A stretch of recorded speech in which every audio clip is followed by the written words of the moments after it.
Assalamualaikum warahmatullahi wabarakatuh. Perkenalkan, saya Putri Alam Nasroh dengan NIM 221221049 kelas 2B. Di sini saya akan menjelaskan tentang pengertian hadis, sunnah, khobar, atsar secara bahasa dan istilah. Yang pertama, pengertian hadis. Hadis menurut bahasa berarti baru, sedangkan menurut istilah hadis adalah apa yang disandarkan kepada Nabi Muhammad SAW, baik berupa ucapan, perbuatan, penetapan, sifat, atau sirah beliau, baik sebelum kenabian atau sesudahnya. Pengertian sunnah. Sunnah menurut bahasa pola hidup yang telah mentradisi baik atau jelek. Sedangkan menurut istilah sesuatu yang dinisbahkan kepada Nabi atau segala sesuatu yang dinisbahkan kepada sahabat dan tabi'in. Yang selanjutnya khobar. Menurut bahasa khobar berarti berita. Secara istilah segala ketetapan selain dari Nabi, bisa dari sahabat atau tabi'in. Yang selanjutnya atsar. Atsar menurut bahasa berarti peninggalan atau berkas yang dinisbahkan pada perkataan sahabat Nabi Muhammad SAW.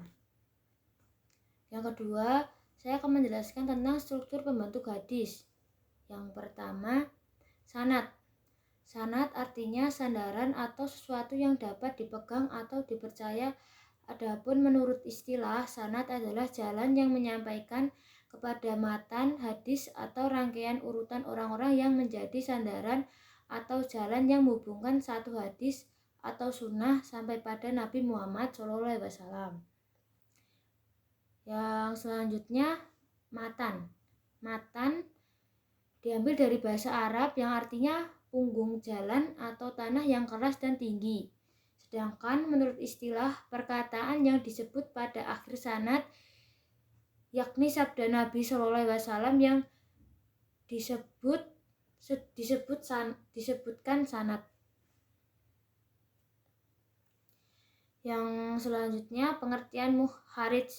Muharrid merupakan isim fa'il atau bentuk pelaku dari kata tahrid atau istiharat dan istiharat dalam bahasa yang diartikan mengeluarkan, menarik dan menampakkan. Maksud dari muharrid, orang yang memindahkan hadis dari seseorang guru kepada orang lain atau membukukannya ke dalam suatu kitab hadis. Yang ketiga, saya akan menjelaskan tentang kodifikasi hadis. Definisi kodifikasi hadis. Kata kodifikasi dalam bahasa Arab dikenal dengan at-tawin, yang berarti codification, yaitu mengumpulkan dan menyusun.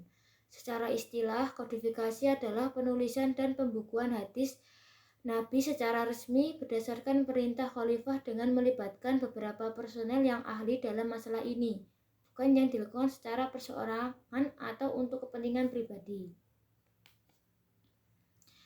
Faktor pendorong kodifikasi hadis. Faktor internal. Pentingnya menjaga autentisitas dan eksentitas hadis. Semangat untuk menjaga hadis sebagai salah satu warisan Nabi yang sangat berharga. Yang ketiga, semangat keilmuan yang tertanam di kalangan umat Islam saat itu, termasuk di dalamnya aktivitas tulis-menulis dan periwayatan hadis. Yang keempat, adanya kebolehan dan izin untuk menulis hadis pada saat itu. Yang kelima, penghafal dan periwayat hadis semakin berkurang karena meninggal dunia, baik disebabkan adanya peperangan maupun yang lainnya. Yang selanjutnya, faktor eksternal. Yang pertama, penyebaran Islam dan semakin meluasnya daerah kekuasaan Islam sehingga banyak periwayatan hadis yang tersebar ke berbagai daerah. Yang kedua, kemunculan dan meluasnya pemalsuan hadis yang disebabkan antara lain oleh perbedaan politik dan aliran. Kodifikasi hadis abad kedua Hijriah. Pembukuan pada masa ini, para ulama tidak melakukan penyaringan dan pemisahan. Mereka tidak memasukkan hadis-hadis saja, tetapi fatwa sahabat dan tabi'in juga dimasukkan ke dalam kitab-kitab mereka. Pada abad kedua ini, ulama yang berhasil menyusun kitab Tadwin yang sampai pada kita adalah Malik bin Anas yang menyusun kitab Al-Muwaddah. Kitab ini disusun sejak tahun 143 Hijriah. Abad kedua ini juga diwarnai dengan meluasnya pemalsuan hadis.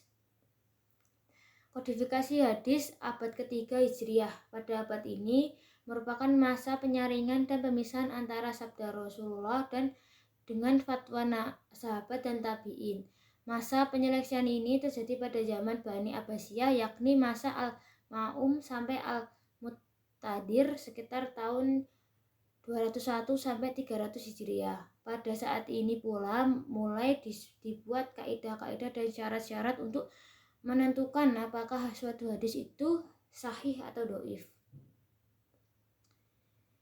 Kodifikasi hadis abad ke-4 sampai ke-7 Hijriah. Pembukaan hadis pada periode ini lebih mengarah pada usaha mengembangkan variasi pentadwian terhadap kitab-kitab hadis yang sudah ada. Kodifikasi hadis abad ke-7 Hijriah sampai sekarang.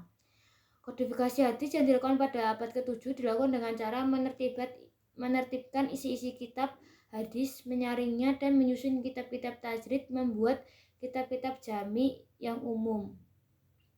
Kitab-kitab yang mengumpulkan hadis hukum, mentahjid hadis-hadis yang terdapat dalam beberapa kitab, mentahjid hadis-hadis yang dikenal di masyarakat, menyusun kitab adhaf, mengumpulkan hadis-hadis disertai dengan menerangkan derajatnya, mengumpulkan hadis-hadis dalam Sahih Al-Bukhari dan Sahih Muslim.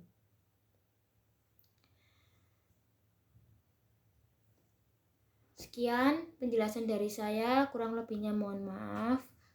Wassalamualaikum warahmatullahi wabarakatuh.